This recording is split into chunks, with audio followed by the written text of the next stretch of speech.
Hello,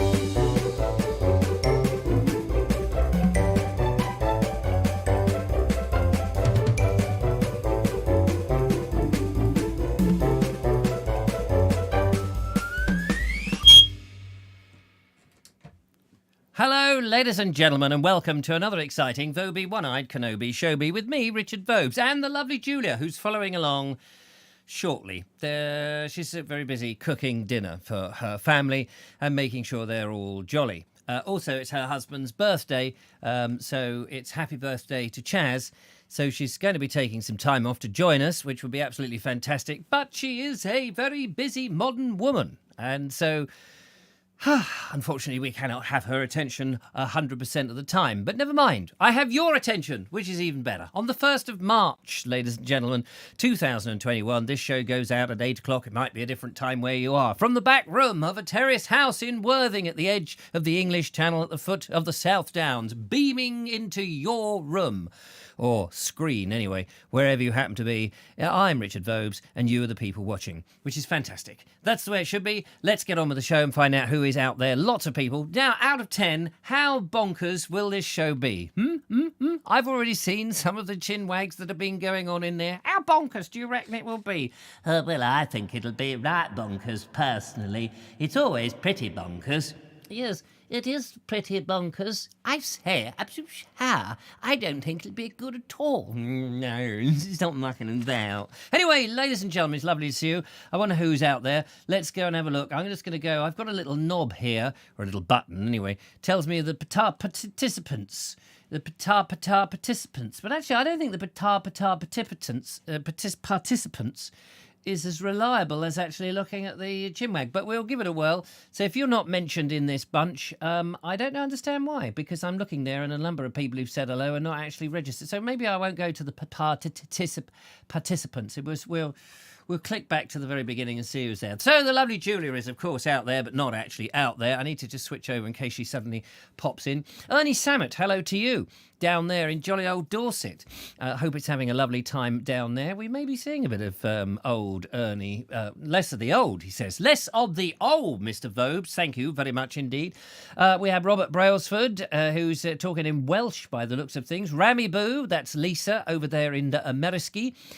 We have Steve Baker, good evening to you. Hopefully talking to you for our next little In Conversazione with tomorrow night.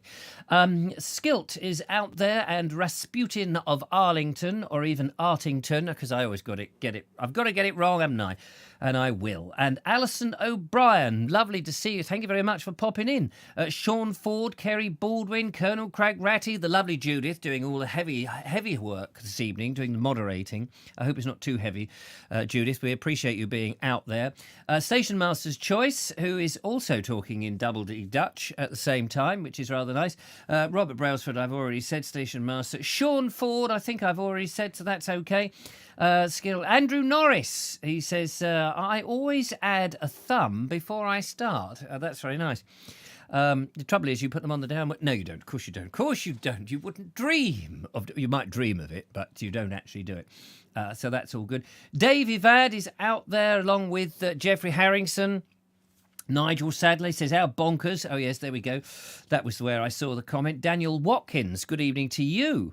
Nice to see you. And who else have we got there that I haven't already mentioned? Probably 9 or 10. Yes, probably about right. Ernie Salmon. I said Justine Jones is there. What else have we got down the bottom here? Same bunch of people. So if I haven't mentioned your name, ladies and gentlemen, by any strange quirk of fate, and you are watching, it's mainly because, A, I'm blind in one eye, and also you may not have typed anything, so that'll probably be the reason for all of that. Ron Langley, there we go, there's one missed, and Sean James Cameron is another one that I said. Kerry Baldwin, can't remember if I said hello to you, but anyway, and Wilf Meyer, nice to see you there, Wilf. Hiding at the back there, do step forward. Let me make sure that everybody is seen. Connor's Dark Corner, Jackie Lowe, Jeff Sussex, G Ramps, Mr. Connell, Chris F, Mark Donny McLeod, Stephen Field, good evening. He says he enjoyed Julia's video. Thank you very much. Julia needs as much praise as possible to keep her in the foreground rather than the background. And actually, I enjoyed having time out to not have to do any presenting stuff, but actually just to concentrate on trying to make the shots look nice. And we went out and we used the gimbal and the old camera. So that all worked well. ABB, hello to you. Lovely to see you out there as well. Paul Cockrell, nice to see you. Mike Stevens, good to see you too. Darren Howell. Who else? Have I mentioned anyone? Chris F, nice to see you. Robert Jones, good to have you with us as well. Andy Dalgleish, blimey, a full house tonight. Thank you so much. Don't forget to give us a thumbs up if you can. Now, the lovely Julia will be joining us in due course. She's too busy baking cakes, singing happy birthday and doing all sorts of things for her poor hubby, who has no doubt been working ever so hard. On the Today Show, we have some videos, as ever. Thank you so much, by the way, for sending in these lovely videos, which is rather good. We have more singing, I believe, from Andrew Norris. I don't think it's Andrew Norris who's actually doing the singing, but we'll have to wait and see. You never know. He may surprise us. That would be good. Bernie is going to give us the first of his Jack Fuller investigations, which is exciting. Roy Edwards is out on an electric bike. Sean has his 6th discovery walk for us to have a look at. And Ernie is at home in his house, or looking back over the February period. And newcomer to this is Rupert Utley, who is down there in Hong Kong. I believe it's in Hong Kong anyway, if I remember rightly. Anyway, he's sent in an interesting and extremely jolly video of a time when he came back to the UK to do a horizontal bike ride from coast to coast in the UK. So I'm looking forward to that myself. I've seen bits of it, of course, because I always have to check the videos out. In the photo section, Robin tells us about a little pet that he has, and Pete has a couple of lovely minis to show the lovely Julia. So we've got a full packed house, which is rather good. If you want to get in touch with the studio, because a lot of you sort of do have a chinwag with it amongst yourselves and all that, do put the @ sign, as you would on Twitter and other things, the @ sign in front of the Vobes show, and it highlights it on my screen in orange, and I can see it then. Just as Colonel Craig Ratty has done, he said, sad to see 2 thumbs down. That can happen. It does happen. We do have people who, for some reason, have got very clunky thumbs and just accidentally, they mean to put them up, but accidentally they put them down. It's not intentional. There's nobody who actually hates the show in any shape or form. It's usually just a little bit of clumsiness on the fat thumb brigade. So that's all that is. So don't let that worry you.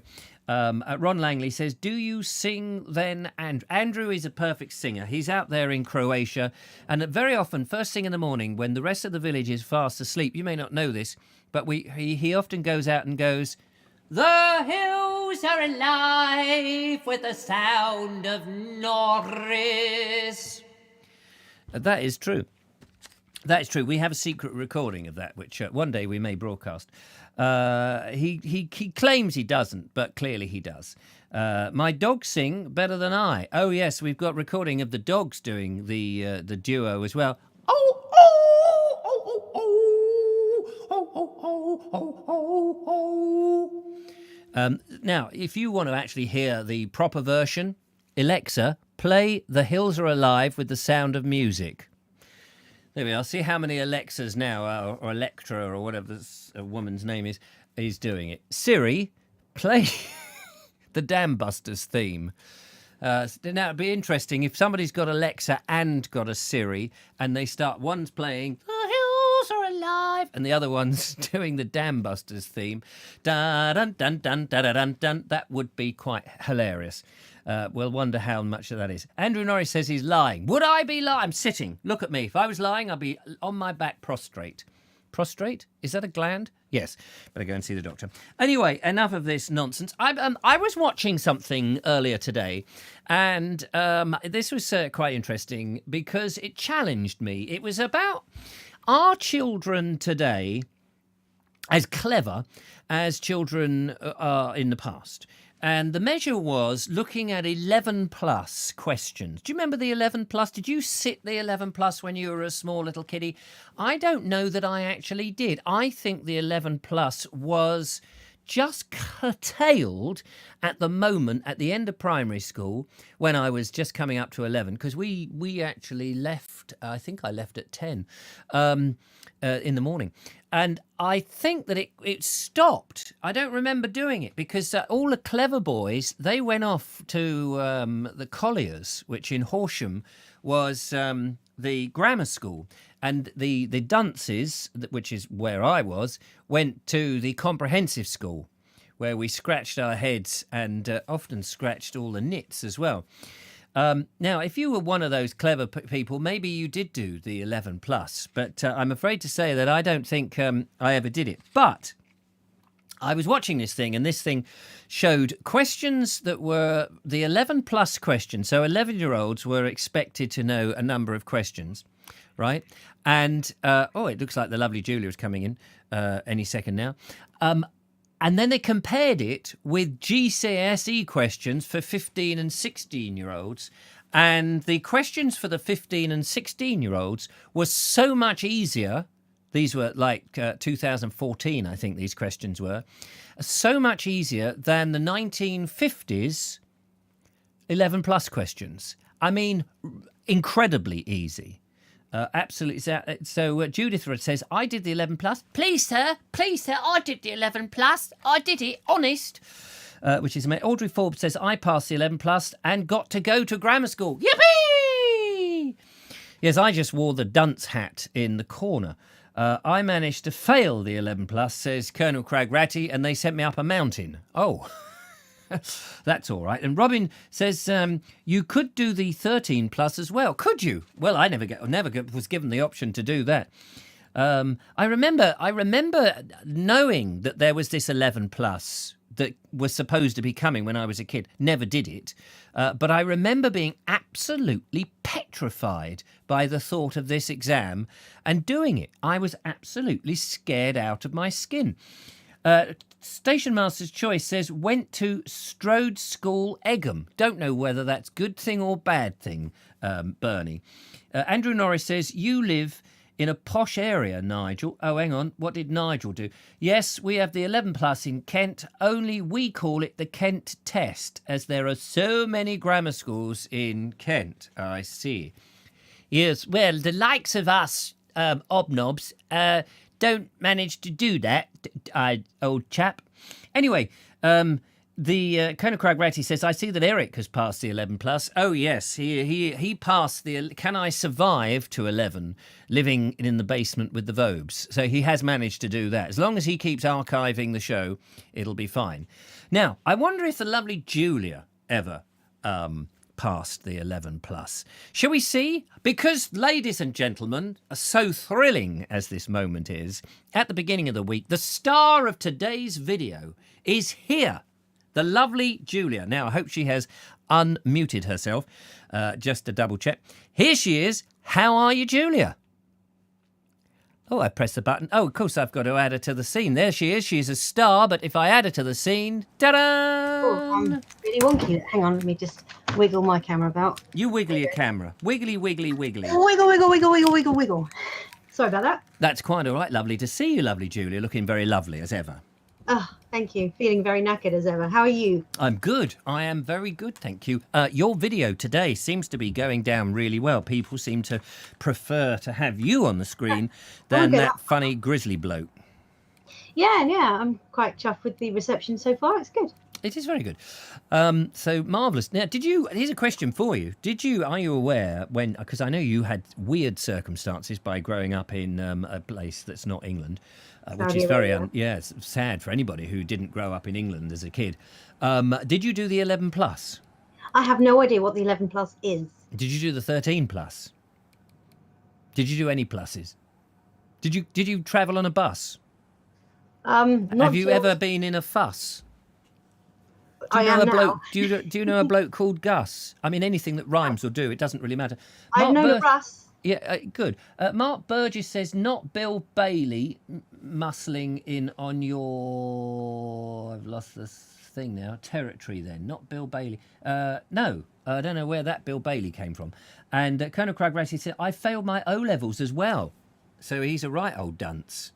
But he manages to climb up mountains and build his own cars. Talking of which, we've got some pictures to show you because you, lovely Julia, showed a fascination for his Mini. Oh, yes. And I'm sorry if I was more interested in your Mini than the chassis that you were building a car upon. Well, a chassis is boring, but the Mini is complete. Yeah, I do love a Mini. Exactly. Well, we're going to show you some pictures. Maybe I'll do that. Maybe I'll do that right now. Get that out the way. I don't mean get it out the way, but you know what I mean. Get it out the way so I don't forget, basically. So this is Cragratty. He sent these and he's got an email. It says, when you showed my strange pictures of cars on the Friday Vobes show, I noticed that the lovely Julia got all excited when she spotted a glimpse of my minivan. I thought she might like a couple of pictures in more detail. It was my second car and I owned it from 1966. Which was about 10 years after you were born, wasn't it, Julia? He had that until 1970. And he says, I bought it from the company my dad worked for, which was called Hall & Co. in Park Road in Worthing, which actually is just up the road from very close to me. I don't want to pinpoint where I am. I'm near Morrison. As a basic van, and I converted it into an estate model, 400 foot long. Oh, no, I may have made that bit up. By fitting rear seats and side windows. I did the Boy Racer mods to it lowering the suspension, wheel spacers, straight though noisy exhaust. Why do the people do that with their cars, make the exhaust so noisy? And they must know that it irritates people and makes people think, you can't afford a silencer. Poor bugger. Anyway, he goes on. He says, it had to have go faster stripes. I used to be regularly pulled over by the old Bill for routine checks. Never mind all that. He says the different model to the Mini Moke that I mentioned, which was an open car like a golf buggy and was seen in the TV series The Prisoner. Or maybe it wasn't a Mini Moke that I had. Anyway, the point is, here are the pictures. This is one of them. Lovely. Isn't that nice? Now, I wonder if you could remember his number plate. Nah, I don't think so. And here is the other side of it. Wow. Done a nice job, actually. What colour is it? Is it actually black or is it? It looks gold, doesn't it? It's a sort of goldy colour. browny, goldy. Is it one of those special paints? That is fantastic. Like a metallic type paint. Yeah. Do they call it chameleon paint? Yeah, it changes colour in the sun. Yeah. Yeah. An angle. And That's lovely. yeah. So there we go. Thank you. Thank you so much for showing that. That's lovely. Well, we got lots of stuff to get through in today's show. But before all of that, John Clark says, doing A-level maths and physics at college, we practice exam papers from the 1970s. Well, I'd love to know, the 1970s exam papers, were they more tricky than the current ones? That's what I would like to know. I was thinking, because the comment at the end of this thing that I was watching that was talking about this, I don't know, were you listening in to the show whilst you were cooking Chaz's birthday surprise? I missed the first few minutes, actually. Oh, well, don't worry. It was just me waffling. So all I was saying was that kids did these tests in the 11 plus, which was a test when you were 11 years old, and it determined roughly, very vaguely, whether you were clever or not so clever, and it might send you to grammar school or to comprehensive school in the sort of government system of the 1950s, 60s, and I think it kind of got abolished in the 70s. And I think I just missed it. Because I don't remember taking it. I think they just looked at our class and thought, well, that's a foregone conclusion. We'll send them all. Although there were some clever clogs that went to grammar school. Anyway, so I was watching this thing that was talking about this, and these tests for the 1950s 11-year-olds were more tricky, difficult, far more difficult, and I don't think many adults would be able to do them now. And they were more difficult than the 15-year-old GCSEs from 2014. But the one comment was that the problem is that people don't read books anymore. They just get stuff from the internet. So I had a look, and here's a question. I'm going to read out some books to the audience and yourself, and I'd like to know if anybody has read these books. And if so, which ones? So are you ready? Lovely audience. If you have, just mention them. Sorry if I haven't seen all your comments. Not sure the 11 plus, but I did a test to get into Haberdashery Asks, says Ernie Samet. Oh, that sounds very interesting. Oh, and Colonel Craig Ratty says metallic bronze with a black roof was the colour of the Mini. So Good. thank you very Wasn't much. my eyes deceiving me? Yeah, no. Or yours. It's cool. Excuse me. Robert Brailsford took the 11 plus in 1963, went to grammar school and hated it. So here are the books. I'm sorry you hated it, Robert Brailsford. Here are the books. Have you read any of the following? Lord of the Flies, 1954. I haven't read it. Lorna Doone, 1869. Daphne du Maurier's Jamaica Inn, 1936. I haven't read that. I have read her Rebecca. Kidnapped, 1886. I have read half of that. It's another note from me. Treasure Island, Robert Louis Stevenson, 1883. I've read that. Call of the Wild, Jack London, 1903. I haven't read that. Charlotte's Web, E.B. White, 1952. Have you read that? I've read that one. Oh, well done. I haven't read that. Wind in the Willows, 1908. Nope. I haven't. I've seen the film. I've seen the film and I've been in a stage production of it. Yes, and I did a stage production of it. And I think that's why I haven't read the book. But it would be interesting to do that. Moonfleet by J. Mead Faulkner. Never heard of that one. Oliver Twist by Charles Dickens. Again, seen the film, but no. Tale of Not Two read. Cities by Charles Dickens, 1859. Brideshead Revisited. There was a TV series of that. Oh, yeah. That put me off. Evelyn Waugh wrote that. The Mayor of Castlebridge by Thomas Hardy. And I've read that one. Don Quixote. Don Quixote. Don Quixote, there we go, thank you. 1605, not read that. No, me neither. By Cervantes. Alice's Adventures in Wonderland. I half read that. I don't think I've read that either. Oh my God, and I call myself a reader. Oh my gosh. The Pictures of Dorian Gray, Oscar Wilde. Not read that. 1891, that was. 1984 by George Orwell. Nope. Oh. I started to read it, but I couldn't get on with it. No, I think we studied chunks of it in secondary school. To Kill a Mockingbird. Yes, I've read that one. Yes, in I've school. read that one. I read that in school. Tinker Tailor Soldier Spy, 1974, John le Carrier. I thought that was just a James Bond film. That was a TV series.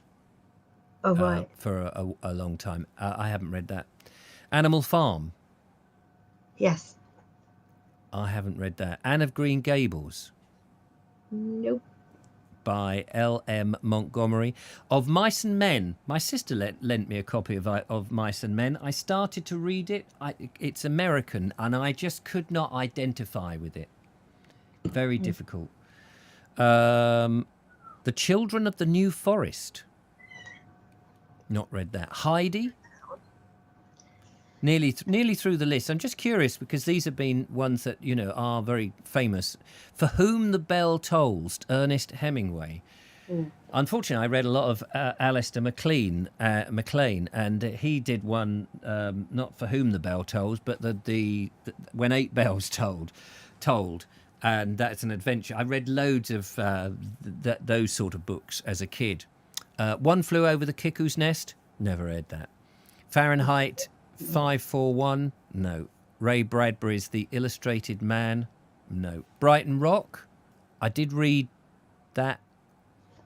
And The Secret Garden. I think I've read that, but I also loved the TV adaptation many, many years ago. Down and Out in London and Paris, George Orwell. Yeah, I think we read that at school. Steinbeck, Lenny and George. I didn't get on with Steinbeck. Tinker Tailor, says Linda Kane. Animal Farm. Elaine Heidi, yes. Jackie Lowe says yes, yes, no, yes, yes, no, no, no, yes, yes, etc., etc. Jackie Lowe sounds like she's read a lot. Yes. Jamaica in Alice in Wonderland, One Flew Over the Cuckoo's Nest, Diary of Anne Frank wasn't on the list. Only Fraggle Rock. I love that. Wasn't that that's the Muppets, isn't it? Yeah, yeah, it was one of the Muppets series. Cider with Rosie. I have got that on my shelf and I started to read it. But I loved his other book. This is Laurie Lee. His other book, something about, and it happened in the summertime or something. I can't remember. Absolutely stunning bit of writing. And there's many, many more on there. But I think what the point of this exercise was, I mean, we're all of a certain age, but how many books do children read now when they've left school, when they've left primary school, primary school? I mean, they have to read them at primary school, and I guess they read a bit at secondary school. But I don't know about most schools, but I know that the one my eldest is at, they give awards when you hit a certain number of books you've read. Right. I remember reading The Hobbit in primary school. You read The Hobbit in primary school? Yeah. That's impressive. It was, and that was the second to last class. I was I would have been 9 then. It's a really rather difficult book to read. Well, I didn't read The Lord of the Rings. I liked The Hobbit. I started to read The Lord of the Rings, and I didn't like it, and mainly because Bilbo wasn't in it, and it was this Frodo character. I thought, no, I like Bilbo, thank you. I want Bilbo. And because I think Bilbo appears in it, doesn't he, at some point? But he wasn't the hero, and I just got the hump. It's like when they did it with Star Trek and they changed all the characters. You go, no, I want Captain Kirk and Spock. I don't want these other imposters. What are they doing? I hate all that. So I obviously got that from an early life. Yeah, I've read The Lord of the Rings first, and then I read The Hobbit. But before I'd read any of those, because I was about 15 when I started reading those, I think. But I'd seen it was an unfinished cartoon version of Lord of the Rings, and I loved it. But yeah, I never, it just kind of doesn't end properly. It's very strange. What one doesn't end properly? The cartoon version of Lord of the Rings. The cartoon version. Yeah. We're not talking about. No, I know. But that's the shocking thing, is that a lot of those titles you read out, I've heard of most of them, read very few of them. Moby Dick should have been on that list, surely. Well, I'm sure that there are 100 million other books that one could put on there. You know, I haven't even read that. Moby Dick. Ashamed of myself. No, I mean, I was just looking for books that that are classic books that must read before you die type thing. And I mean, there are millions of them, and of course they're being updated all the time as more and more are being written. The Lord of the Ring leads on from The Hobbit, says Colonel Cragratty. Yes, that's right, because I read the Hobbit. It was on the shelf and it sounded interesting and it was very readable. But the other one wasn't. The Lord of the Rings, I found, and also it didn't have Bilbo in there. Do you know what? I think I only actually read the books because I'd always wanted to read them, and they were about to, they were starting to film the feature films of them.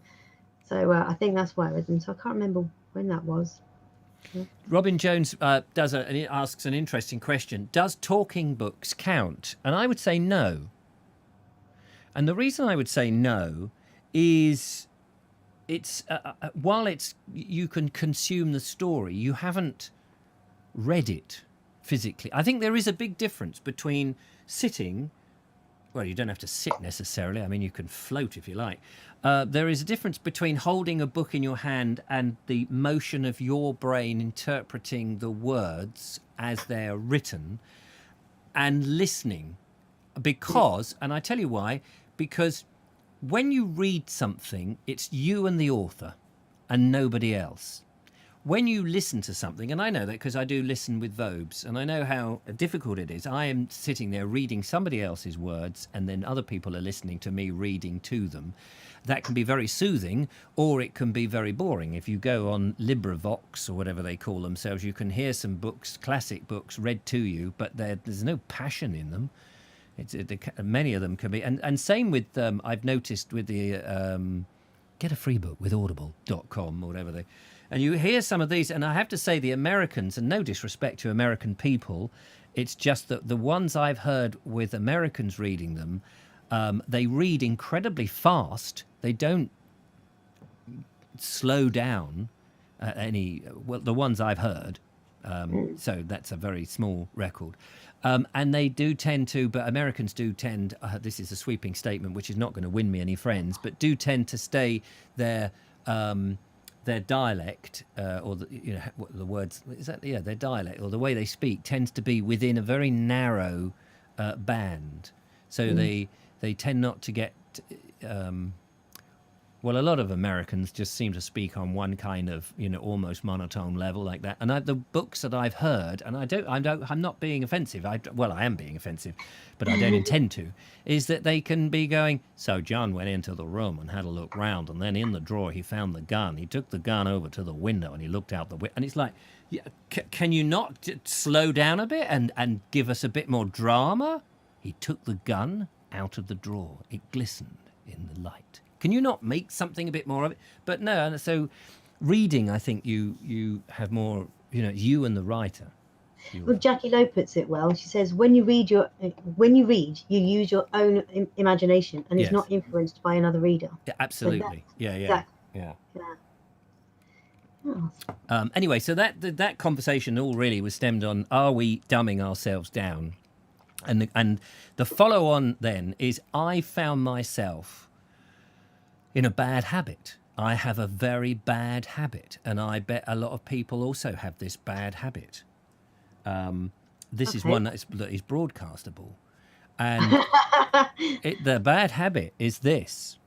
And I will find myself going, I'm cooking some potatoes and I'm waiting for the water to boil, so I'm watching a YouTube video, or I'm sitting on the bog having a number 2 and I'm watching a YouTube video, or I'm sitting in my dinner watching a YouTube video.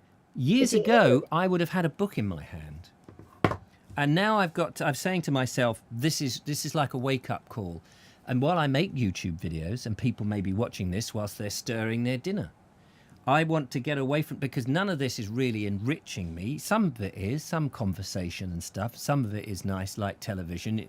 It can take you everything out your mind. But what I'm tending to do is not read enough. And I've realised I know so little, and I don't want that ignorance. Before I die, I don't want to be so ignorant, or just have the Wikipedia or the Facebook version of things. So I feel that I'm cheating myself, basically, is where I'm going with that. We are. Linda Kane is wondering if anyone managed to finish War and Peace or Les Miserables. I read something else by Victor Hugo. Was it The Hunchback? The Hunchback of Notre Dame. That was quite hard going. And I'd never read Les Miserables. The title put me off because I just kept thinking it's about miserable people. And I've never seen the film. I've never seen the stage play. My friend Harriet put me off because she kept singing songs from it. And I said, I don't want to watch that. War and Peace, never picked that up. It's interesting, isn't it? Watching YouTube on the pan, says John Clark. I did Fair Stood the Wind of France in English. The Once and Future King. There's so many interesting books, isn't there? There's just so many. I mean, and this is just your fiction or your classic fiction. Never mind all the learning, the textbooks and things that I have on my shelf. I don't have that much fiction, unfortunately. H.E. Bates, I do have him on my shelf. Yeah, Ernie Samat said something interesting earlier. Well, he says lots of interesting things, but there was something that caught my eye earlier and I didn't manage to wedge in. Can you find it? No, I can't find it. So, but it was basically that there's just too many books to read. So he was telling me not to worry about not having read most of those you listed. No, I mean, I agree. Obviously, I suppose it's not really about who's read the most classic novels in this world, but to have a smattering of some. For example, another example was there's been a bit of a hoo-ha, or at least I don't know whether it is a hoo-ha, but I watched a video in which a chap said there's a bit of a hoo-ha about Wuthering Heights, that Heathcliff has been being taught to children that he is black. Now, Wuthering Heights is a classic novel, and there he found 2 quotes within it. He said, the trouble is people have not read the book. And so there's 2 quotes, one of which somebody shone a light on him and he looked as white as the wallpaper behind him, which you wouldn't describe a black person as being that white. And the other one, there was another quote in which he referenced the colour as an incidental, not. I mean, this was written, in 18, whenever it was. Who wrote that? Was it one of the Bronte? Was it Charlotte Bronte who wrote Wuthering Heights? I don't actually know. But it's being taught that he was of black, because there is a lot of this going on in our history is being rewritten to allow black people to feel like they're part of the culture. And whilst I have every respect for black people to feel part of the culture, if Anne Boleyn wasn't black, don't portray her as black. And so that's a sort of thing that's happening, that people are just not aware of our history. And as a result of looking at that, I thought, actually, I'm relatively well read, but no, not well read enough. And it just took me down this thing. How many books have I not read? My God, yes, I'm incredibly ignorant. Wouldn't it be amazing to have a photographic memory, so that when you read something, you've memorized it? There was a kid at my school who had a photographic memory, and he would read a book. He would just go like this, and somehow he could read, and he would be tested, and he would know. And I just thought, well, the brain is capable of this. If only we could tune our brains into it. I think some people are more predisposed to that kind of use for the brain than others. Audrey Forbes says, I thought Heathcliff was a swarthy looking like a gypsy. Yes, that's and so that's, they said, dark-skinned, I think, is the quote, like a gypsy, but as dark rather, but not.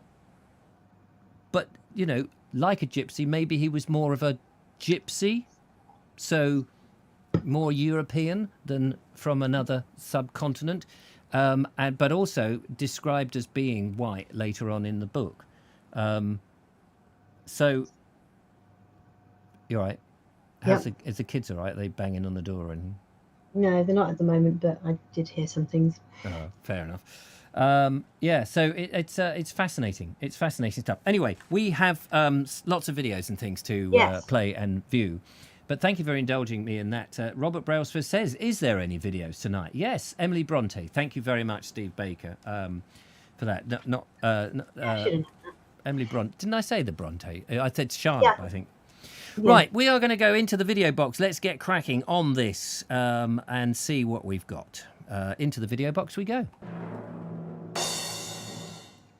So let's do some, whilst we're being all, cultured, let's get some singing. Andrew Norris has been bringing us some singing from Myra in recent times. Here is some more cultural singing from Croatia and his village.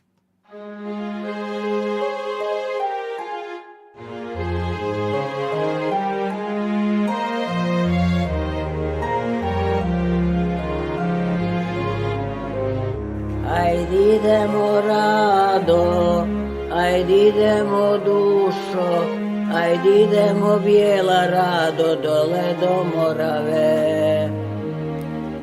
Da vidimo rado, da vidimo dušo, da vidimo bijela rado kako lađa plovi. Lađa plovi rado, lađa plovi dušo, lađa plovi bijela rado, a mornar govori.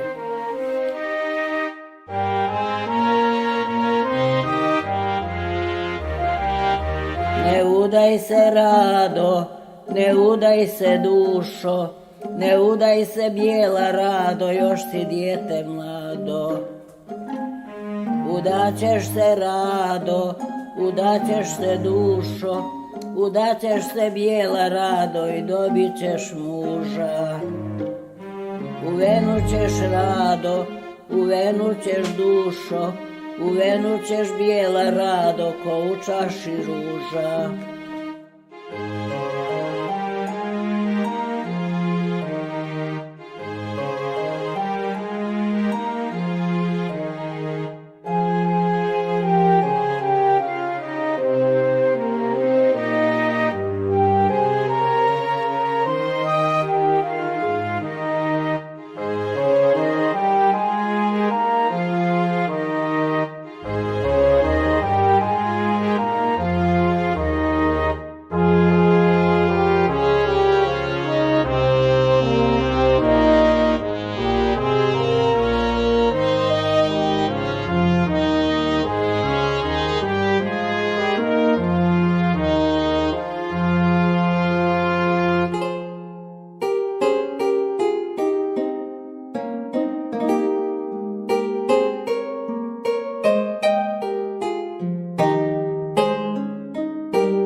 How about that, ladies and gentlemen? There we are. Andrew Norris on the guitar at the end there without his beard. Must have mislaid it. It very easily happen. I mean, I sometimes put my beard on at night time. But yeah, lovely. Very lovely. Did you enjoy that, Julia? Yeah, that was really beautifully put together as well, wasn't it? Ah, very nice. And was that Zorro? I assume that was Zorro sitting there, rowing. Yeah. Oh no, Zorro wasn't doing the rowing. How wonderful is that?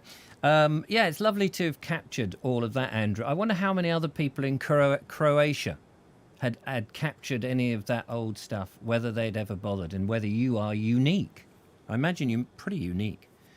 I should imagine so. Which is superb. Tammy Miller is out there. Hello to you, Tammy. How's Tim? Hope Tim is out there. Just give you a wave because I know you comment on the Board Explorer frequently, and it's very kind of you. Thank you so much.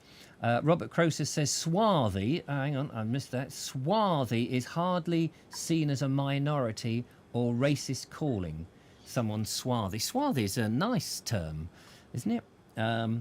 Joe B says, question for Richard. Have you considered growing a full beard? No.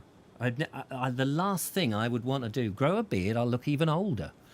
I can't imagine you with a beard. Oh, my goodness. I have worn beards and moustaches. Moustaches. When I used to do the extra work, and I would, a little moustache like that, a little tash on there, and Ernie would appreciate this because I appeared in a few, I can't even remember the TV programmes now, TV series in the RAF outfit. Beautiful. And I loved that. The blues of the RAF with a little tash and the hat and all of that for scenes in programmes. I can't remember what they were now. It was so long ago. And I've had beards on for things, but and never liked the tash. Always made me look like a spiv or a RAF man. So yeah, that was good. Bernie, Station Master's Choice rather, says, if anyone hasn't seen Andrew's YouTube channel, I urge you to do so. A wealth of lovely videos like you see here. Yes, definitely go and subscribe to Andrew Norris's. Yeah, and especially put in Andrew Norris 2. Yes. You put the number he's got 2 channels, 1 and 2. 1 and 2. Yeah, it's like the BBC. They started out with 1 channel and then they went to 2. So you never know. Ernie Samet says, have you got any pics? No, people keep asking me about the times when I was an extra, and unfortunately I don't have any pics. You're on set. In those days we didn't have mobile phones or even small cameras, and you weren't really allowed to take a camera onto a set back then. You could probably get away with it now because you carry a phone. I mean, I finished doing the extra work just as the bricks came in, the early mobile phone, and you carried this massive great brick and you stick this aerial up in the air, you know, and anybody who had one of those is like, well, golly, why do you need that one in case my agent rings me? And your agent never rang you because it cost a fortune to ring a mobile phone in those days. They always left an answer machine. So you were no better off, but it looked swanky. Are you allowed to say that?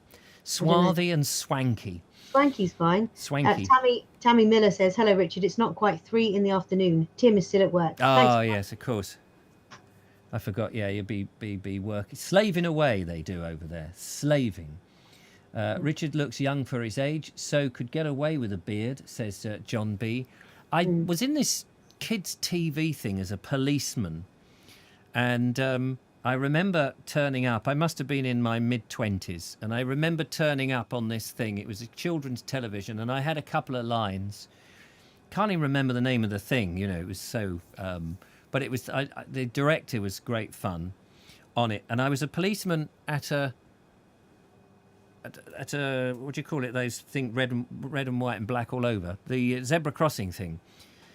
And I had to stop some traffic, and in this, the people in the car went on, and I was like, I had to shout after them. Well, the thing was, they gave me a policeman's helmet, the old-fashioned policeman's helmet. Do policemen still wear helmets? Do they still wear that? And this was a proper policeman's outfit, and for all intents and purposes, I looked like a policeman. But when I put the hat on, the director looked at me and he went, "Oh my God." He said, "You look like you're 12. Because I put the policeman's helmet on, I look like a little boy. And I've always had that problem with hats. They always make me look far, far younger. And I wasn't wearing glasses then. So he said, the thing is, we'll shoot you from the back so we don't see your face until the car has passed. And then you turn round and shake your fist and deliver your line. But take your hat off and shake that. So in order to, you know, give the dignity of me being a policeman and not a little boy in a hat, I had to sort of turn around like this and grab the helmet so that I could shake it like this and say whatever it was. "Why, you snivelling, come back here." Or I can't remember what I said now. But I had to take the hat off. Otherwise, I just looked like a little kid. It was hilarious. John Clark says when he worked on the BBC, for the BBC, we were not allowed to use cameras on BBC property without permission. Ah, there we are. Yeah, exactly. I mean, we weren't. I mean, I don't think it even struck us that you could do it because cameras were big things back then. Yes, you certainly didn't have cameras in phones. Polaroids. There were lots of Polaroids that the dressers would take of us.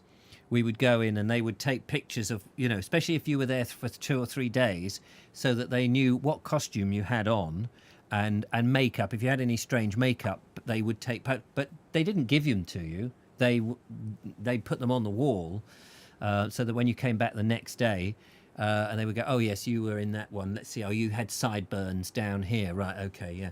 So that was a quick reference. So they had Polaroid photos back then, but they weren't handed out. You didn't even think about it because it was just just a job back then. All good fun. So thank you for that. Shall we go and do? We got a fair bit of videos to get through. We're quickly running out of time too. Yeah, time just does whiz pie on all of this. So a newcomer to the video side of things down in Hong Kong is Rupert Utley, who's a British bloke who's now living and working down there, but he does come back to the UK from time to time. And a while ago he came over and he did a bike ride from one side of the coast to the other side of the coast. And he has put this together in a little video to share with us tonight. So, ladies and gentlemen, sit back for this. We'll visit another video in the Vobes Vault. So, Rupert, explain what you're up to and take it away. Hello, Richard, and hello, Julia. My name is Rupert Utley. I'm a huge fan of the Bald Explorer and the Vogue Show. I live here in Hong Kong, in the rural parts of Lantau Island, and I thought I would share some video clips I took of my hike along the coast to coast in North England. I hope you enjoy it. So after a 12-hour flight, I took a train from Staffordshire, where I was brought up as a child, up to St Bees, the start of the coast to coast, and then had a 9-mile hike to my first campsite next to a pub. Such a lovely place, and what a day. Started at, well, I got out of my tent at 5 a.m, got packed up by 5:30, porridge with berries, forgotten the coffee, and hit the trail 6 o'clock. Just passed by a tricky bit, which everyone back at the pub said they tried to avoid, but it is tricky, but it's not that bad.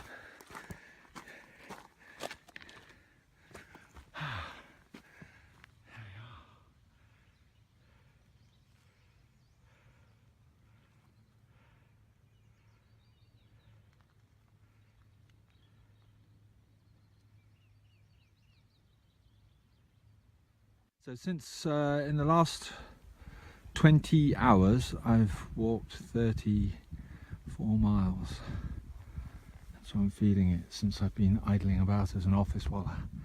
And so I've got to go up here, so I'm just taking stock, stiffening the sinews, summoning up the blood, and here we go. I just stopped off here, and there's a youth hostel, and get a cup of tea, and I also had a bit of a dip in the river, partly because my feet ache a bit and I smell. Here we've got a lapwing. Oh, what a display! What a display! Don't know what's going on. I think it's a lapwing. Beautiful. Here I'm in the Yorkshire Dales.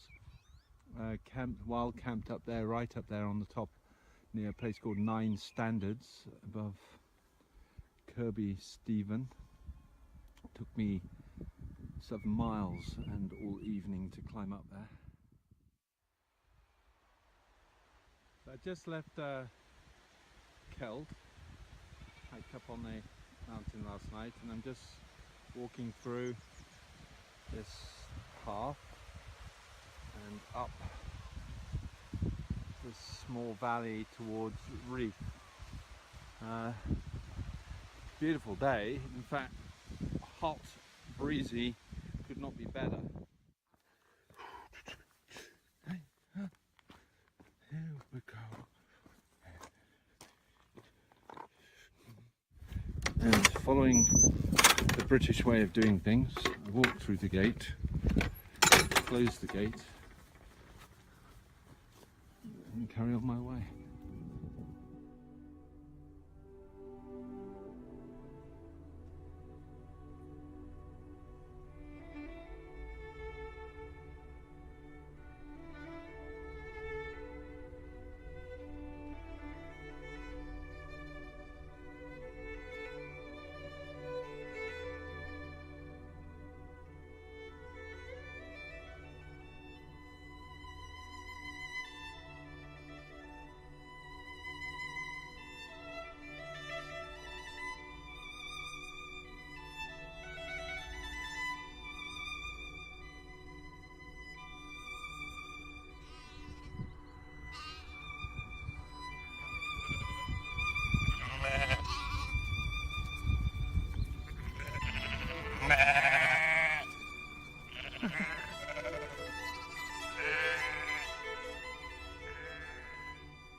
Why are you making all that noise? What? How come you're flying towards me? Hello? Hello?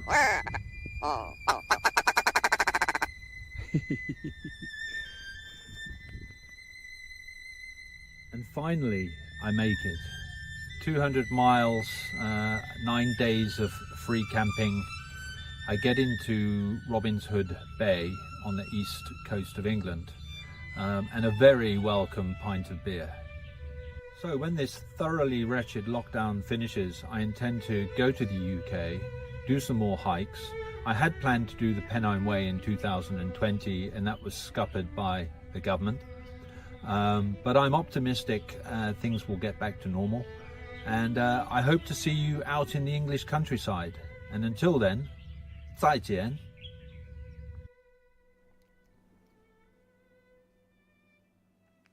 There we go. Utterly brilliant. I think I said bike, didn't I? And I meant hike. I think I said he did a bike ride. I don't know why I said that, because I knew it was a hike. But I hang on. I have tangled myself here with this. Have you been pacing whilst under the desk with your feet there? The wheels of the bus got wound up with all this. Yes, I've written down bike. I've written down bike on my bit of paper, but it's a hike, and that's what he's. But anyway, never mind that. What I said. How about that? What an amazing journey. That was an awesome, epic hike, wasn't it? There were so many lovely features of it. That random gate, loved it. Oh yes. Well, it just had to be walked through, didn't it? It had to be. Yeah. You know. It reminded me of your mime gate the other day, but this mime fence actually had an actual visible gate. Yeah, and it just shows you, I don't know where it was, but somebody had the bright idea, like they had done in the past, is they'll get rid of all the hedgerows. But I suspect, I don't know whether this is true, but I suspect the gate wasn't the farmer's property. Probably. Because the gate was probably put by either the council or whoever's looking after the footpaths, and he couldn't get rid of the gate. But he could take down the hedges. He probably had permission to do all of that, which was a shame. Oh, but the lambs, oh, so lovely. They're so lovely. Did you see them frolicking? Oh, so did cute. I? Yes, I saw them frolicking and doing all sorts of naughty things. Oh, no, they were lambs. They don't do naughty things. Yes, frolicking away. Frolicking, and then those poppies, lovely poppies. And then was it someone said grouse, but it was a pheasant, wasn't it? That the bird that flew at him and made that incredible noise that he caught on. You see now, what is interesting there, and Robert said to me, sorry, Rupert, not Robert, Rupert, and looking at Robert Croser, Rupert said that he's not able to watch the show live because he's in Hong Kong. It's just the wrong time of day. But he will be watching. So, Rupert, thank you so much for that. Yeah, if you've got any more footage from your journey, do cobble it together and send it in, because it was fascinating to see. And I would love to do that. But the trouble with me wanting to do that sort of thing is I want to have... You'd want internet access. I'd want internet access. I'd need a laptop. I'd need decent cameras. I'd want a gimbal. I don't want to carry all the gear, though. That's the thing. And also plugging... You need charging points for your your cameras and everything. So the only way I can do it is by doing in stages with the van, park the van, do a walk, come back, edit, and what have you, and do it. But I'm being corrected. It was indeed a grouse. It was a grouse. Yes. Well, they do a lot of grouse shooting, don't they? Like. Yeah, it's another game bird, isn't it, that gets fired at. Oh, she's a game bird, she is. She's definitely a game bird. Everyone a gem. Ramiboo says, we used to own a bird farm when I was a kid. What kind of bird farm? Yeah, what kind of bird farm? And what Turkeys, did you do with them? Chickens, ostrich. Dave says, what does that word say? Ptarmigans. I don't know, I can't see it. Oh, near the bottom. Oh, ptarmigans. I have no idea what that means. Nigel Sadler says, double speed at Tony Neal and you will soon catch up and make it's even funnier. Yeah, my mum is on my dad's account. That's Tony Neal. Oh, right. Hello, Helen. Nice. She said, sorry, carry on. I was just saying, nice to see you there. She says yes to most of the reading lists and also taught most of them. She taught them in school. Oh, yes. Well, your mum's a very clever woman. And she says, sorry, she's a bit behind. She's watching the slide. Oh, goodness. Mum, I thought you gave me the brain cell. Send it back. Quick. What happened, Helen? What happened? Did you drop her or something? No, Anyway. my aunt did. Would you like... Shall we go to the art gallery? Yeah. We have got something special for you. Robin Jones has sent in a lovely picture for us, a piece of art. It's a photograph, but it's the artistic content that counts. I want to read you the email first that accompanies it. But first, let's go to the art gallery. Do that again. I am.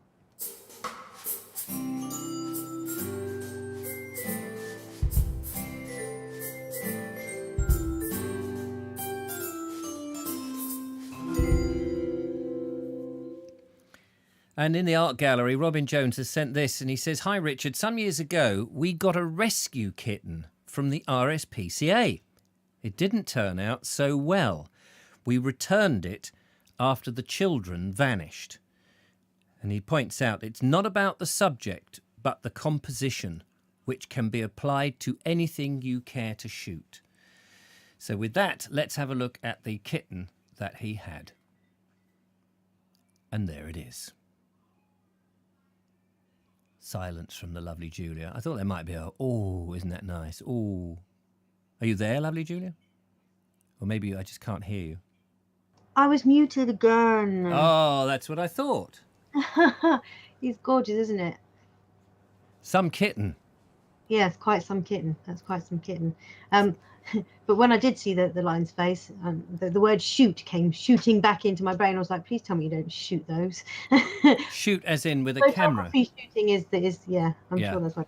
You can shoot lions two ways, I imagine. Yeah. One You is shoot perfectly lots of safe and the lion doesn't even feel a thing. The other is not so pleasant. But anyway, thank you so much for that, Robin Jones. That was lovely. Very kind. And as he says, it's all about composition, and you can do that with all sorts of things. And it's something that you just have to keep practicing until you get a feel for it. I mean, I try to compose my pictures in my videos when possible. And of course, you know, sometimes when you're holding say a GoPro, which you can't actually see the screen, and you think, am I in shot? I don't even know if I'm in shot. I don't know what else is behind me. You've got no reference, and you're trying to, you know, vlog around. I'm trying to make it look all right. It's so much better when you're just controlling the camera, and like we did with the other day, and I could just film you, the lovely Julia, and then I can concentrate on getting the filming a bit better. Ed Loud says, nice lion. Bet its purring keeps you up at night. Loud things, them lions. Speaking about loud, Ed, you know the conversation we had the other week about the noise of engines and, you know, the quietness of electric engines. It got me thinking, because yeah, I do agree in a way that, you know, there does need to be more noise, but not engine sound, you know. This like is on electric cars you're talking about. Yes, Just on to electric clarify. cars. Just to clarify, electric or hybrid cars. So it'd be good if they could design a sound that would be projected forward to alert people that their vehicle is coming. But I also would like to see something similar on ships, you know, big ships and things like that. So you could get a ship going. No, so the ships, so that there's no or field whale strike. Where's the bloody gear? Come here, you bloody stupid thing.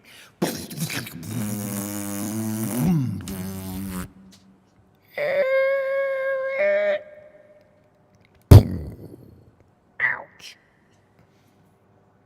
I'm done. You've left me on screen. Yeah, I know. I'm done. Well, my thought process is completely gone now. Oh, sorry. about noises on ships and things.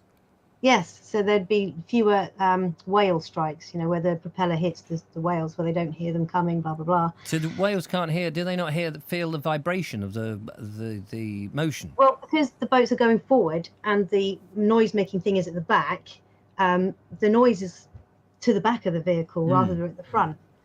Oh, I see. I would have thought, would they not sense the vibration in the water? Sorry, whale strike isn't just the propeller anyway. It's the where the front of the ship actually hits the whales, and it can knock them out or do all sorts of damage.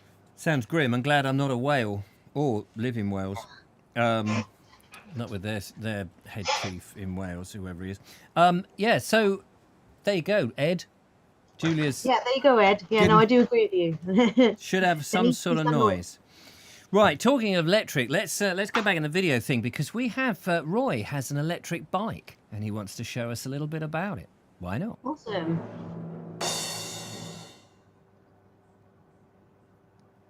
Sorry, there was a delay there whilst I was looking at the thing going, I just had a mental moment. I was going, what do I do? What do I do? What do I press? What button do I press?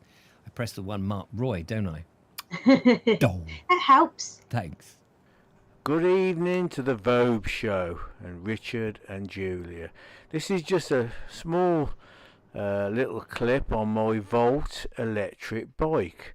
I know some of your viewers that don't like electric cars, they're probably riding around on a penny farthing bike still. They're not going with the times.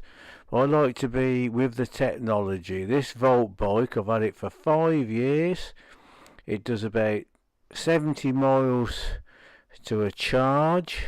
It's a fold-up bike, so I can stick it in the back of my electric car, so it gives me another 50 miles range in the electric Nissan Leaf. It's a great little bike. It wasn't cheap, but you have to, if you want good quality stuff, you have to pay for it. Like I said, I've had it for 5 years. It's been ultra reliable. I've done about 50,000 miles on it now. Still perfect. It's cheap to charge up. No tax, no MOT. Dogs included. And it's a great little bike. And I just thought I'd send you a little review done with my DJI mini drone. That's electric. A lot of people, they don't want to go with the times and they don't want to buy a drone. They want to stay with their paper aeroplanes. It's up to them. Anyway, good evening, folks.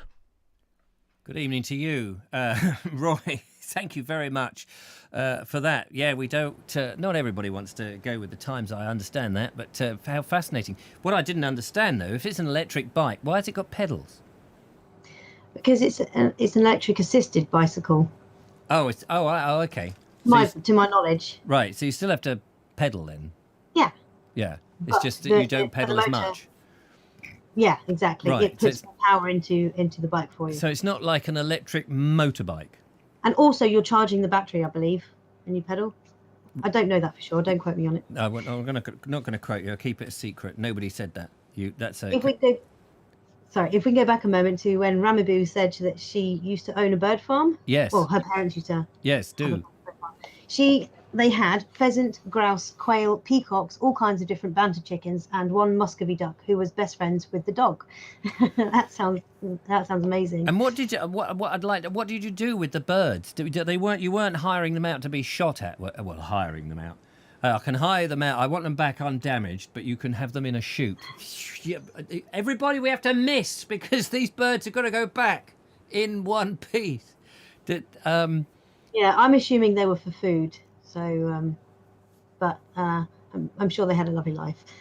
I'm sure they weren't. Well, it sounds like it would have been a family farm. So yeah, nice family of birds. Anyway, as organic as it gets.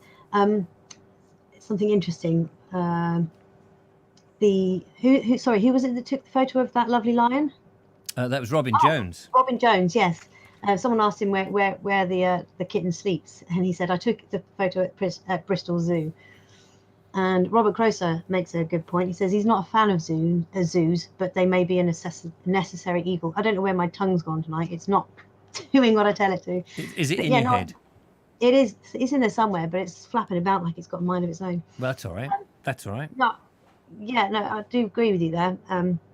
It's not a pleasant idea having these beautiful animals that are supposed to be wild and should be wild in cages and much more reduced habitats than they should have. But unfortunately, the way humankind is going, that might be the only way that we preserve some of these species. So it's a double-edged blade, isn't it? And they also are ambassadors for the wild, the animals in the wild. It's a brilliant way of kids learning about these animals, isn't it? Absolutely, yeah. Good point, though, Robert. Thanks. It's a funny old one, isn't it? Zoos. I completely agree with you on that. I'm just looking now. Can I link from zoos to one of our videos? I can, because Ernie has a bit of a zoo where he is in Dorset. He has a lot of wild animals. They're not all walled up and chained, but he does have them visiting, as we've seen in the Vobes show over the last few months. They sort of venture into his garden or close to his garden in the middle of the night, which is very nice. So he has put together a nice little video about the last month at home in Dorset. And he's obviously very proud, aren't you, Ernie? And I can't wait to come down, and meet you, for one reason, but also to see your new Dorset home, because it does sound absolutely fantastic. So let's have a look what Ernie's been up to in the last month.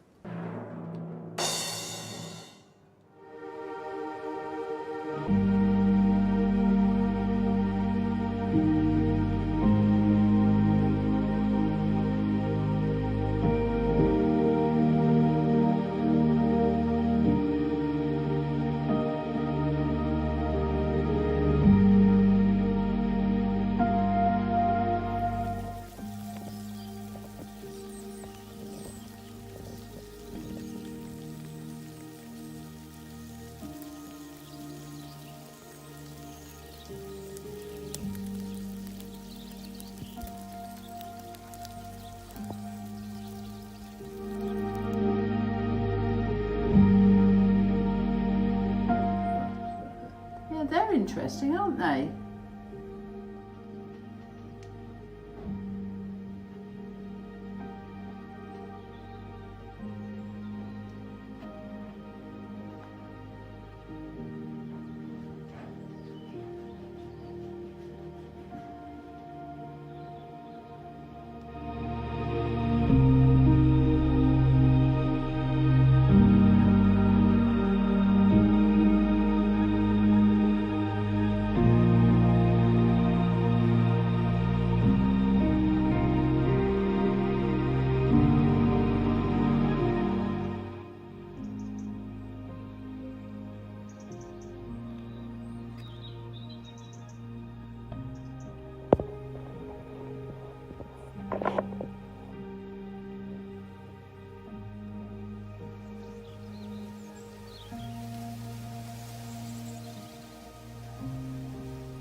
And the yellows of the daffodils ending that lovely video from Ernie Samet. And Ernie, very much looking forward to March. The to the end of March. You've obviously now got to produce another video of what's happened in Dorset around your house in March. I think we would all love that. It would be fantastic. Wasn't that beautiful? Definitely. That was wonderful. That was so lovely. I mean, my heart is just going to burst with all the lovely things I've just seen. So lovely. And now I can tell the difference between a female pheasant and a grouse. Yeah. It was quite a dark image, wasn't it? Yeah, it's very dark, very dark. Oh, definitely. Yeah, Wrong, I was horrendously dark. wrong. I'm just a wannabe nerd. I wish I knew all the scientific names even of all the different animals and, well, flora and fauna that inhabit this whole planet. But unfortunately, I'm too stupid for that. So it just goes to show a little bit of just filming here, there, and everywhere. You could compile. Anybody could do this. A little bit of the nature and the landscape around you over a month, and put together a sort of 3-4 minute piece like that, just with a piece of music, just to share what happens in your world. And it just makes suddenly you're aware there are birds flying, and birds running. And cats. Yeah, that was amazing. How quick was that pheasant? I know. With his little legs. It's absolutely brilliant. So Ernie, thank you so much. But keep it up. Keep it up. And was that a hedgehog in that little water butt thing, or whatever it was, that suddenly? It looked like, I thought at first it was a hedgehog who was in there who was hibernating, and you were creeping in with the camera, and then obviously he sort of suddenly went, "What are you looking at, mate?" Maybe I got that wrong. Daffodils are out here in Horsham, says Albanon88. Hello, Alban Ray. In Horsham. Yeah, we saw, when we were filming, didn't we? We saw some mini ones. Mini what, sorry? Daffodils. Oh, yes. They weren't mini, but they were diddy ones. Well, they were so tiddly. I mean, I'd not seen that before. You haven't? No. Wow. No, I've not seen those. I was going to say they're not native, but they're neither are actual daffodils, are they? What? Ordinary daffodils? Yeah. I don't know, actually. I'm thinking tulips. Tulips aren't native. They're from Amsterdam, aren't they? Oh, from the Netherlands. Ah, from the Netherlands. Yes, I often get a few chewed up lips in my nether regions, but let's not worry about that. So Andrew Norris, so we have seen yours and Roy. We've got 2 more videos to go through, and we've got all our pictures. How are we doing? We just squeeze them in. How perfect is that? Just squeeze them in. I hope you're enjoying the show, ladies and gentlemen. If you want to support the channel, then don't forget to check out the Bald Explorer, where you can make your wonderful donations to help keep this show going, which would be awesome. We just busk on the internet, don't we, Julia? Yes. I like what Ed Loud just said. What did he say? Warfadils. Warfadils. Yes. Lovely. Right, so it's a toss-up now. I think we've seen Bernie has been out and about down in Eastbourne, but I was given a book last week, and I know that Kerry Baldwin has read it, and I started to read it, and it's about Mad Jack Fuller.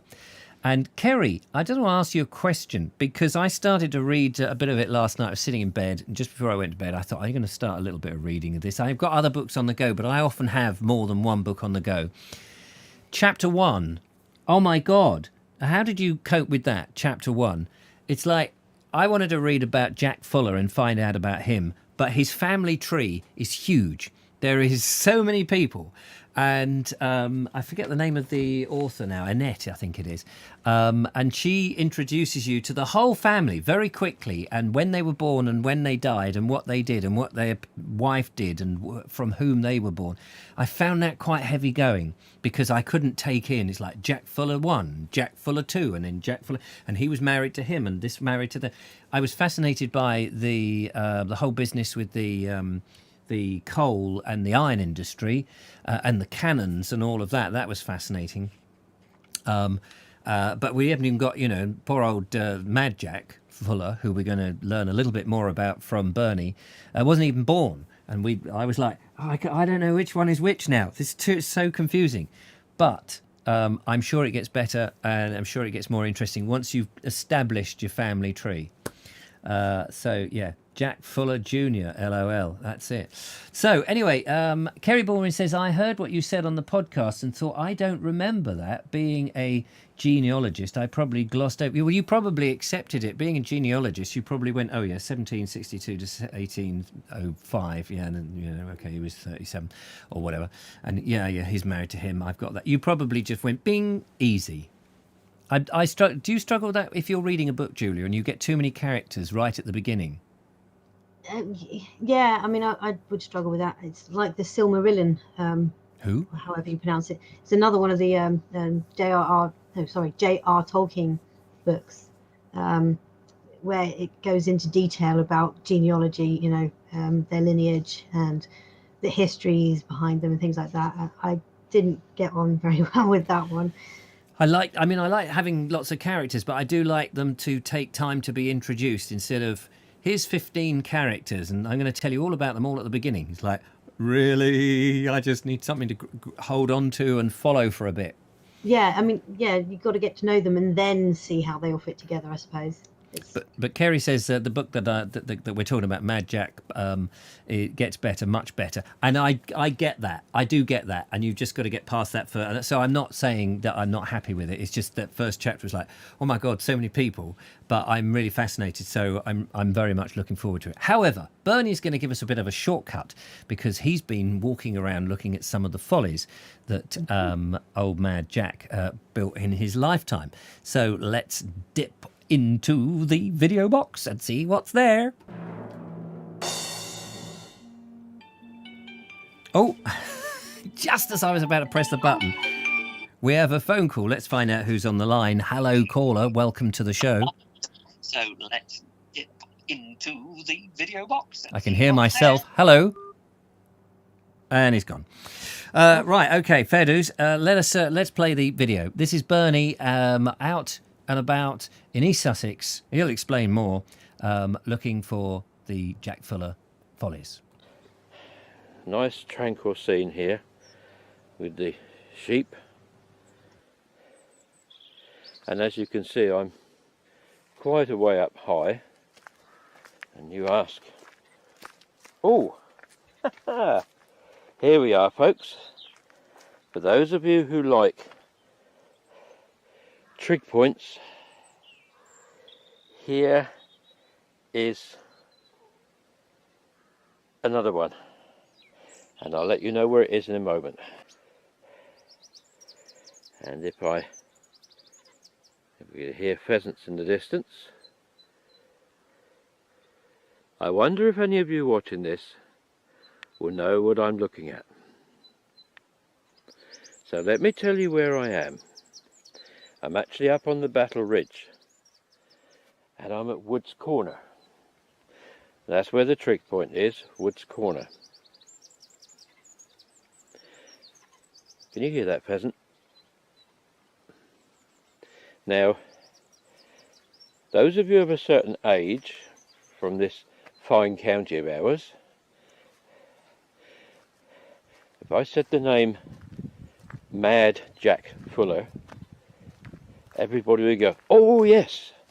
They'd go, the Sugarloaf or Brightling Needle.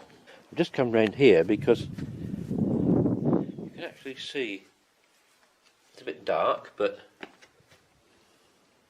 it's said that this has been lived in at various times, and it's been a shepherd's hut and all sorts of things, but it's quite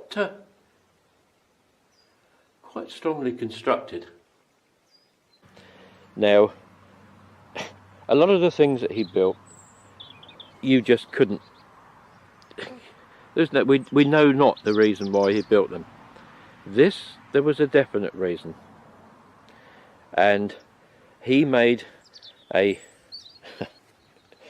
stupid bet with a friend of his one night that he could see the spire of Dallington Church from his home in Brightling, which of course he couldn't.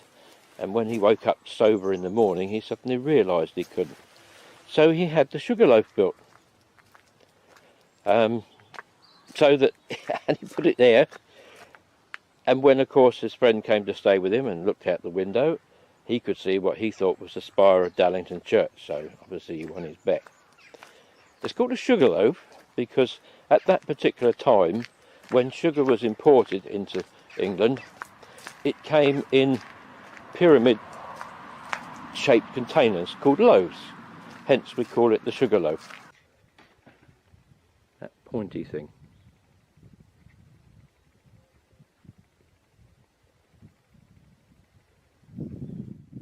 That is what's known as the Brightling Needle.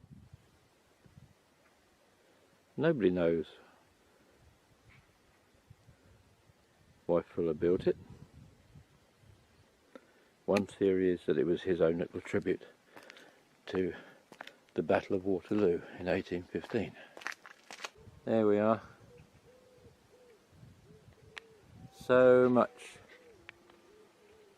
private property around here, and it's fiercely protected, as I think is quite understandable.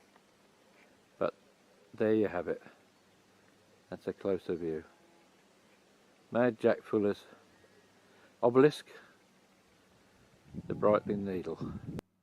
There we are, and I believe that there is going to be more from Bernie on the investigation of Mad Jack's follies that he built and why he built them. Fantastic stuff. I did. Ed Loud, sorry. Yeah, no, go on. Ed Loud pointed out that he was sure that you'd mentioned something about this in one of your videos about Mad Brits or something. He said it was brilliant, and he confirmed that I thought you'd talked about it in one of your longer format original Board Explorer videos. Ed, of course, is absolutely right. It was brilliant. If you look for Oddball Eccentrics on YouTube or Vimeo, I can't remember if it's on YouTube now. Oddball Eccentrics, it's called. If you put Vobes Oddball Eccentrics, it should come up. I've seen it, so it must be on YouTube because I don't have. Oh right, yeah, and well, anybody can go to Vimeo, I think. And it's I proposed a TV program where I proposed myself as the presenter, travelling around on all sorts of different transport, including a unicycle, but also skates that I couldn't ride, and at the time a kayak that I also couldn't float, but I did it for the video. And I would be investigating the madcap eccentrics of Old England. And one of those was Mad Jack, and we went to the Sugarloaf and filmed there. And I tell that same story about the bet and the Sugarloaf being... it was Dallington Church that he thought he could see, but he couldn't see it. And actually, I think I filmed Dallington Church as well. And actually, it is slightly different than the Sugarloaf. So I don't know why I won the wager, because I think it looks a little bit. It was a lie. So yeah. Well, I think the spire is either thinner and taller or something like that. But it's called. It doesn't have a spindly thing at the top either. You know, they usually have that hole at the top. Is it lightning rod? With the weather vane or something. It might have had a weather. I can't remember now. It was so long ago. But also the reason it's called the Sugarloaf is in the old days, sugar was delivered in cones. We always think of sugar as in bags of granulated sugar, but they were delivered, and I guess you just used to grind it yourself. And why it was in that shape, I don't know. Probably easy to make it into that shape and then presumably deliver it. Intriguing. You'd think cubes would have been better, but anyway, sorry. Station Master's Choice, i.e. Bernie, says my two long format Fuller videos are called by charcoal and tongs. So yes, and also do subscribe to his channel as well. Yes, Bernie, Station Master's Choice. He's got the video, so do check them out. There we are. Called By Charcoal and Tongs. So, these are just snippets from his longer format. So, and we're very grateful, Bernie, for you. Very cleverly snipped them down. So, very much looking forward to the next one, which hopefully, I don't know, but might be Wednesday or Friday, which would be fantastic. And it's interesting to me because I'm going to be, as I said, I'm going to read this book that was very kindly given to me. And I'm looking forward to having a chat, really, with Kerry about it. Because she's read it already, and it's like when you watch a program and you go, oh, that bit when such and such happened. If somebody's also read a book that you've recently read a book and it's in your mind, you get very enthusiastic. Oh, and what do you think about that such and such? So it'd be great to have a chat about that sometime, Kerry. We must move on because we've got one more, and whoever gets last, and I try not to let it be the same person each time. Unfortunately, on this time, it's Sean. Thank you so much, Sean, for your discovery walks. We do love that, and he loves doing them. And he said to me privately that he's going to try and keep doing them, but not necessarily every week. But thank you, Sean, for doing it. Thank you, everybody, of course, for sending the videos in. Yes, indeed. Let me add my thanks to everybody for contributing in all the different ways you do. Yeah, it just makes it such an interesting programme, doesn't it? I mean, we waffle around the subjects as much as we do. Yeah, well, you can't keep your mouth shut. It's a good job I'm here to keep it's you this quiet. flappy mouth and flappy tongue of mine. By the way, Redondo Rita says, I can buy sugar in that shape at my local store. That's awesome. Wow. Yeah. So there you are. It's historically American, like that for years. Where in America are you? I've forgotten. Because, yeah, that's intriguing. Yeah. Send us a picture. Yes, that'd be awesome. You did a picture of your apple tree. Now we want a picture of next time you buy some of that cone. A cone. No, don't. No, don't, because Julia will want one, and she's trying to reduce her sugar, and it'll be like, she'll be able to hold that and pretend it's just an ice cream. She'll be licking it, going like cows lick salt. I'd like to say that he's joking, but he's actually probably not. I would do that. Redondo Rita says at the Vogue show, would you like a sugar loaf? And there we are. Yeah, do. Yeah, send one in. Send one in. Oh, dear, oh, dear. At the Vogue show, you can mention my show, says Jeffrey Harrison, How to Make a Million. Yeah, Jeffrey, we'd like to know how to make a million. I'm on the How to Make a Million videos. I've probably done... I must be near over 1,000 now. If you think 3 years, 4 years, 365, one a day. So that's over 1,000. See, that's a ridiculous thought, isn't it? That there's over 1,000 Vobes show video. Over 1,000 cannot be true. But well, you've got 17.7 thousand subscribers on the Bold Explorer now, don't you? Yeah, if they all made one video for me and pretended it was me, I could double the figure. How did that go again, Richard? Says Tammy Parish Miller. I'm not quite sure. Yeah, that's the thing. Sometimes we read these out of context, so I can't remember what it is that it's in reference to. But speak for yourself. Anyway, brilliant. Let's go to our Discovery Walk number 6 with good old Sean. Sean, where are you taking us this time?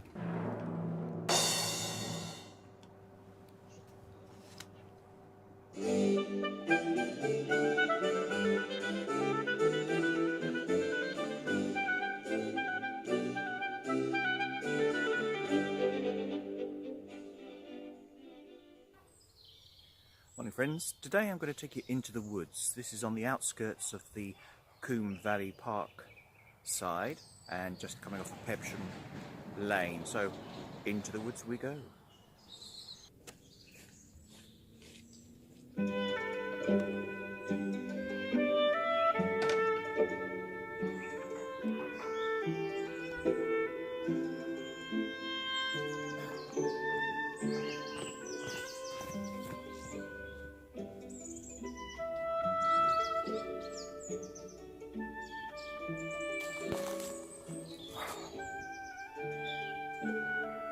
Here are the woods.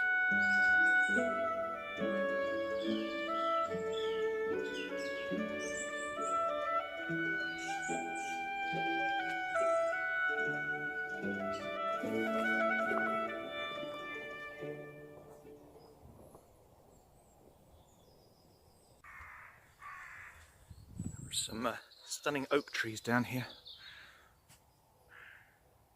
Real mixture. A little bit muddy still from the recent snow and rain, but nonetheless beautiful little wood. It's a tiny wood, but I've been here many a time, and it's always full of interesting little bits. Bluebells will be coming out soon, and I've just noticed a little bit of tree chopping. Oh, I must investigate. It's a lovely little stream that comes through here. Goes on for miles and miles and miles. Now that's where the bluebells will be appearing, but it looks like they're going to have a bit of a battle this year because a lot of trees have come down. Quite a lot of trees. That was thick with trees only a few weeks ago. Tiptoe through the bluebells. Yep. All of it's come down.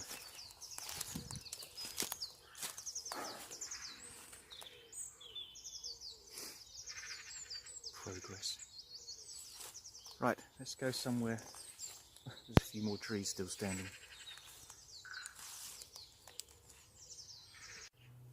Come the autumn time, there'll be thousands of blackberries out here, which you can just, obviously, come and help yourself with. Another little box there, marks number 4. That was number 30 over there. Don't know where the others are, but it's actually an incredible view out there to Coombe Valley Parkside.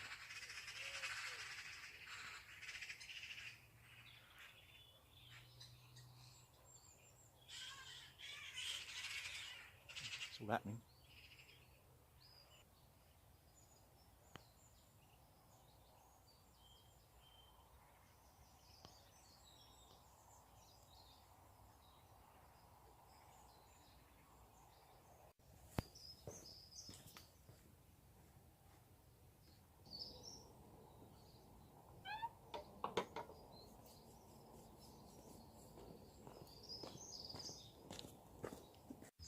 Running alongside the woods, it's a nice little road, public path, a private road, and there's some horses over there. We might be lucky, might get a glimpse of them having their early morning breakfast.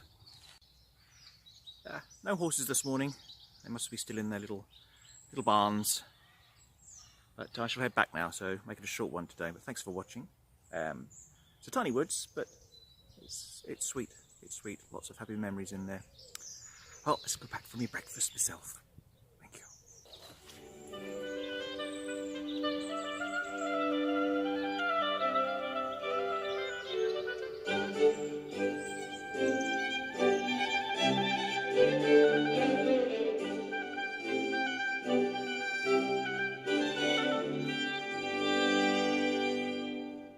Thank you so much, Sean.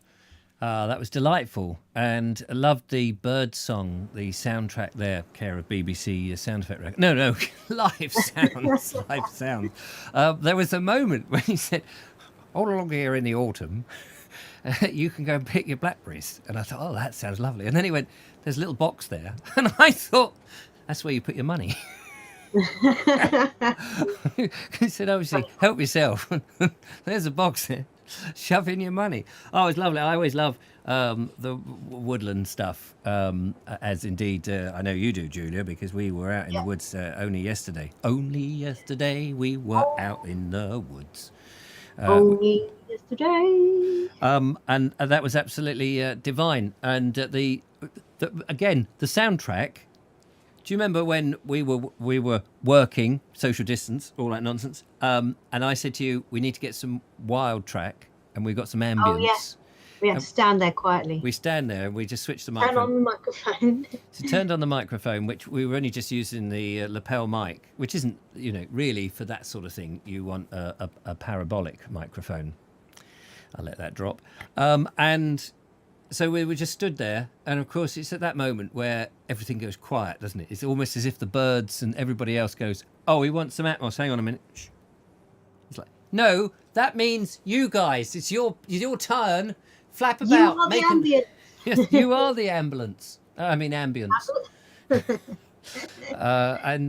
So I tried to get a track of the sound effects, because when you're editing, little secret here, when you're editing, often one sound from where you are and the next scene that you cut to, it can be very different. So often on another layer, I'll just put a bit of ambience on a separate track, which goes underneath the two to sort of hide the join. Because if you hadn't heard, and often you don't think about it, there might be the drone of an aeroplane. And boy, did we have aeroplanes yesterday. Gosh, yeah, we had to pause and wait for a few times, didn't we? Had a couple of false starts because suddenly this tear across the sky above us. Cut! Aeroplane! hurry up. And then Oh, when no, you're that took ages. yeah, that's it. When you're waiting for an aeroplane to go overhead, and you're going, no, I can still hear it. No, I can still hear it. No. Oh God, there's a helicopter over there. That was doing the yew tree bit, wasn't it? Yeah, that's right. That was a great bit where I was right away from you, and I'm sort of like bringing the camera nice and onto you, and you're miles away, so you've no idea what I'm doing. No, I'm just off in my own little world. It worked very well. Peaceful with the yew tree, and then I suddenly hear, "Oh, there's an airplane!" I'm like, "Oh, okay, there's the peace shattered." Absolutely. Horses for breakfast. So, did Sean say horses for breakfast? I didn't catch that. Is it Whitling Farm at the end, says Station Master's Choice. That's in Mark Burgess, hello to you. What time of day was it filmed? Well, presumably before breakfast. Depends, of course, what time Sean has breakfast. Who knows? Might have been really early. Might have been about 5 o'clock. He's only just got up. He did an evening shift. So that's all right. And Stephen Montville says, Julia Hartley and Richard Vobes, you wouldn't believe your eyes. I'm sure. And... oh yeah, Tammy also then said, how did it go? She was talking about the licking of the, like that.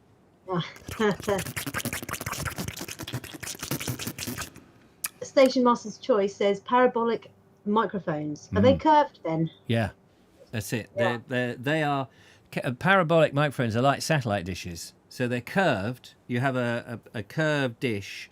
The microphone is pointing into the dish, and you point the dish up towards birdsong. Chris Watson is often on BBC Radio 4 as a wildlife recordist. I think it's Chris Watson, if I've got his name right. He's been around for donkey's years, and I saw a programme with him and his parabolics. By the way, Yeah. did you metaphorically drop the mic When you were saying about when you dropped that line about the parabolic microphones, and then you said, "I'll just drop that one in there." I was like, "Cool, mic drop." Ding. Yeah, no, very good. Yeah, so a parabolic microphone is a curved microphone like that with a microphone in there. The sound comes down, and the dish amplifies the sound of the birds. And it also, because it's curved, it's very with the correct microphone as well, it can be very directional. So when you're recording bird song, for example, there might be 3 or 4 birds, but you can move it round and you just get pretty much that one bird. And then if you use special other stuff, you can get rid of the other tracks. I'm surprised. I love that concept of using the design of an ear, because that's like an earlobe, isn't it? Exactly, it's exactly that. And I'm surprised that at this point that what's his name, Nigel, what's his face from wherever he lives, Mr. Sadler. I'm surprised he hasn't jumped in, because this is an area of his expertise. But he's obviously not watching. I haven't seen him pop up this evening. No, there we are. You see, that was lucky. I could say something and he didn't jump down and go, "Oh yes, I know all about that." That's because he's a very clever person. He is. I know.